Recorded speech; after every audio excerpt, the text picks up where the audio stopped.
ஆண்டவரும் இரட்சகருமாகிய இயேசு கிறிஸ்துவின் தூய நாமம் மகிமைப்படுவதாக. மத்தேயு எழுதின சுவிசேஷம் 25ஆம் அதிகாரத்திற்குரிய வசனங்களுக்கான விளக்க உரையை பல்வேறு தலைப்புகளில் நாம் இப்பொழுது சிந்திக்க இருக்கிறோம். 10 தோழியர் ஓமை. அந்நாளில் விண்ணரசு எவ்வாறு இருக்கும் என்பதை பின்வரும் நிகழ்ச்சி வாயிலாக விளக்கலாம். மணமகனை எதிர்கொள்ள மணமகளின் தோழியர் 10 பேர் தங்கள் விளக்குகளை எடுத்துக்கொண்டு புறப்பட்டு சென்றார்கள். அவர்களுள் 5 பேர் அறிவிலிகள், 5 பேர் முன்மதி உடையவர்கள். அறிவிலிகள் தங்கள் விளக்குகளை எடுத்து சென்றார்கள், ஆனால் தங்களோடு எண்ணெய் எடுத்து செல்லவில்லை. முன்மதி உடையவர்கள் தங்கள் விளக்குகளுடன் கலங்களில் எண்ணெயும் எடுத்து சென்றார்கள். மணமகன் வர காலம் தாழ்த்தவே அனைவரும் தூக்க மயக்கத்தால் உறங்கிவிட்டனர். நள்ளிரவில் இதோ மணமகன் வருகிறார், அவரை எதிர்கொள்ள வாருங்கள் என்ற உரத்த குரல் ஒலித்தது. மணமகளின் தோழில் எல்லாரும் எழுந்து தங்கள் விளக்குகளை ஒழுங்குபடுத்தினார்கள். அப்போது அறிவிலிகள் முன்மதி உடையவர்களை பார்த்து, எங்கள் விளக்குகள் அணைந்து கொண்டிருக்கின்றன, உங்கள் எண்ணெயில் எங்களுக்கு சிறிது கொடுங்கள் என்றார்கள். முன்மதி உடையவர்கள் மறுமொழியாக, உங்களுக்கும் எங்களுக்கும் எண்ணெய் போதுமான அளவு இராமல் போகலாம், எனவே வணிகரிடம் போய் நீங்களே வாங்கிக் கொள்வதுதான் நல்லது என்றார்கள். அவர்களும் வாங்க புறப்பட்டு சென்றார்கள். அப்பொழுது மணமகன் வந்துவிட்டார். ஆயத்தமாயிருந்தவர்கள் அவரோடு திருமண மண்டபத்துக்குள் நுழைந்தார்கள். கதவும் அடைக்கப்பட்டது. பிறகு மற்ற தோழிகளும் வந்து, ஐயா ஐயா, எங்களுக்கு கதவை திறந்துவிடும் என்றார்கள். அவர் மறுமொழியாக, உறுதியாக உங்களுக்கு சொல்கிறேன், எனக்கு உங்களை தெரியாது என்றார். எனவே விழிப்பாயிருங்கள், ஏனெனில் அவர் வரும் நாளோ வேலையோ உங்களுக்கு தெரியாது. தாளந்து ஓமை. விண்ணரசை பின்வரும் நிகழ்ச்சி வாயிலாக விளக்கலாம். பயணம் செல்லவிருந்த ஒருவர் தம் பணியாளர்களை அழைத்து அவர்களிடம் தம் உடைமைகளை ஒப்படைத்தார். அவரவர் திறமைக்கு ஏற்ப ஒருவருக்கு 5 தாளந்தும், வேறொருவருக்கு 2 தாளந்தும், இன்னொருவருக்கு 1 தாளந்தும் கொடுத்துவிட்டு நெடும் பயணம் மேற்கொண்டார். 5 தாளந்தை பெற்றவர் உடனே போய் அவற்றை கொண்டு வாணிகம் செய்து மேலும் 5 தாளந்து ஈட்டினார். அவ்வாறே 2 தாளந்து பெற்றவரும் மேலும் 2 தாளந்து ஈட்டினார். 1 தாளந்து பெற்றவரோ போய் நிலத்தை தோண்டி தம் தலைவரின் பணத்தை புதைத்து வைத்தார். நெடுங்காலத்திற்கு பின் அந்த பணியாளர்களின் தலைவர் வந்து அவர்களிடம் கணக்கு கேட்டார். 5 தாளந்து பெற்றவர் அவரை அணுகி மேலும் 5 தாளந்தை கொண்டு வந்து, ஐயா, 5 தாளந்து என்னிடம் ஒப்படைத்தீர், இதோ பாரும், இன்னும் 5 தாளந்து ஈட்டியுள்ளேன் என்றார். அதற்கு அவருடைய தலைவர் அவரிடம், நன்று, நம்பிக்கைக்குரிய நல்ல பணியாளரே, சிறிய பொறுப்புகளில் நம்பிக்கைக்கு உரியவராய் இருந்தீர், எனவே பெரிய பொறுப்புகளில் உம்மை அமர்த்துவேன், தலைவனது மகிழ்ச்சியில் நீரும் வந்து பங்கு கொள்ளும் என்றார். 2 தாளந்து பெற்றவரும் அவரை அணுகி, ஐயா, நீர் என்னிடம் 2 தாளந்து ஒப்படைத்தீர், இதோ மேலும் 2 தாளந்து ஈட்டியுள்ளேன் என்றார்.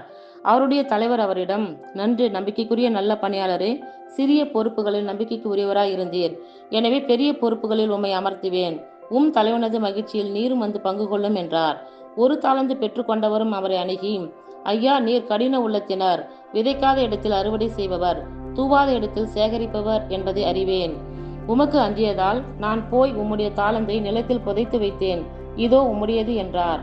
அதற்கு அவருடைய தலைவர், சோம்பேறியே, பொல்லாத பணியாளனே, நான் விதைக்காத இடத்தில் அறுவடை செய்பவன், தூவாத இடத்தில் சேகரிப்பவன் என்பது உனக்கு தெரிந்திருந்தது அன்றோ? அப்படியானால் என் பணத்தை நீ வட்டி கடையில் கொடுத்து வைத்திருக்க வேண்டும், நான் வரும்போது எனக்கு வரவேண்டியதை வட்டியோடு திரும்ப பெற்றிருப்பேன் என்று கூறினார். மேலும் அவர், எனவே அந்த தாளந்தை அவனிடமிருந்து எடுத்து 10 தாளந்து உடையவரிடம் கொடுங்கள், ஏனெனில் உள்ளவர் எவருக்கும் கொடுக்கப்படும், அவரும் நிறைவாக பெறுவார், இல்லாதவரிடமிருந்து அவரிடம் உள்ளதும் எடுத்துக்கொள்ளப்படும். பயனற்ற இந்த பணியாளை புறம்பேயுள்ள இருளில் தள்ளுங்கள், அங்கே அழுகையும் பற்கடிப்பும் இருக்கும் என்று கூறினார். மக்கள் இனத்தார் அனைவருக்கும் தீர்ப்பு. வானதூதர் அனைவரும் புடைசூழ மானிட மகன் மாட்சியுடன் வரும்போது தம் மாட்சிமிகு அரியணையில் வீற்றிருப்பார். எல்லா மக்கள் இனத்தாரும் அவர் முன்னிலையில் ஒன்று கூட்டப்படுவர். 1000 செம்மறி ஆடுகளையும் வெள்ளாடுகளையும் வெவ்வேறாக பிரிப்பது போல் அவர் அவர்களை பிரிப்பார். செம்மறி ஆடுகளை வலப்பக்கத்திலும் வெள்ளாடுகளை இடப்பக்கத்திலும் நிறுத்துவார். பின்பு அரியணையில் வீற்றிருக்கும் அரசர் தம் வலப்பக்கத்தில் நிற்போரை பார்த்து, என் தந்தையிடமிருந்து ஆசி பெற்றவர்களே, வாருங்கள், உலகம் தோன்றியது முதல் உங்களுக்காக ஏற்பாடு செய்யப்பட்டிருக்கும் ஆட்சியை உரிமை பேராக பெற்றுக்கொள்ளுங்கள். ஏனெனில் நான் பசியாயிருந்தேன், நீங்கள் எனக்கு உணவு கொடுத்தீர்கள், தாகமாயிருந்தேன், என் தாகத்தை தணித்தீர்கள், அந்நியனாக இருந்தேன், என்னை ஏற்றுக்கொண்டீர்கள், நான் ஆடையின்றி இருந்தேன், நீங்கள் எனக்கு ஆடை அணிவித்தீர்கள், நோயுற்றிருந்தேன், என்னை பார்க்க வந்தீர்கள், சிறையில் இருந்தேன், என்னை காண வந்தீர்கள் என்பார். அதற்கு நேர்மையாளர்கள், ஆண்டவரே, எப்பொழுது உம்மை பசியுள்ளவராக கண்டு உமக்கு உணவு கொடுத்தோம், அல்லது தாகமுள்ளவராக கண்டு உமது தாகத்தை தணித்தோம்? எப்பொழுது உம்மை அந்நியராக கண்டு ஏற்றுக்கொண்டோம், அல்லது ஆடை இல்லாதவராக கண்டு உமக்கு ஆடை அணிவித்தோம்? எப்பொழுது நோயுற்றராக அல்லது சிறையில் இருக்க கண்டு உம்மை பார்க்க வந்தோம் என கேட்பார்கள். அதற்கு அரசர், மிகச் சிறியோராகிய என் சகோதர சகோதரிகள் ஒருவருக்கு நீங்கள் செய்ததையெல்லாம் எனக்கே செய்தீர்கள் என உறுதியாக உங்களுக்கு சொல்லுகிறேன் என பதில் அளிப்பார். பின்பு இடப்பக்கத்தில் உள்ளோரை பார்த்து, சபிக்கப்பட்டவர்களே, என்னிடமிருந்து அகன்று போங்கள், அலகைக்கும் அதன் தூதருக்கும் ஏற்பாடு செய்யப்பட்டிருக்கிற என்றும் அணையாத நெருப்புக்குள் செல்லுங்கள். ஏனெனில் நான் பசியாயிருந்தேன், நீங்கள் எனக்கு உணவு கொடுக்கவில்லை. தாகமாயிருந்தேன், என் தாகத்தை தணிக்கவில்லை. நான் அந்நியனாய் இருந்தேன், நீங்கள் என்னை ஏற்றுக்கொள்ளவில்லை. ஆடையின்றி இருந்தேன், நீங்கள் எனக்கு ஆடை அணிவிக்கவில்லை. நோயுற்றிருந்தேன், சிறையில் இருந்தேன், என்னை பார்க்க வரவில்லை என்பார்.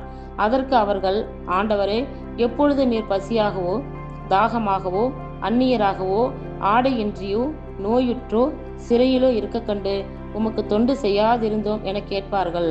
அப்பொழுது அவர், மிகச் சிறியோராகிய இவர்களுள் ஒருவருக்கு நீங்கள் எதை செய்யவில்லையோ அதை எனக்கும் செய்யவில்லை என உறுதியாக உங்களுக்கு சொல்கிறேன் என பதிலளிப்பார். இவர்கள் முடிவில்லா தண்டனை அடையவும் நேர்மையாளர்கள் நிலைவாழ்வு பெறவும் செல்வார்கள். இத்துடன் 25ஆம் அதிகாரத்திற்குரிய விளக்க உரை நிறைவுற்றிற்று. கர்த்தர் தாமே நம் எல்லோரையும் ஆசீர்வதிப்பாராக. ஆமேன்.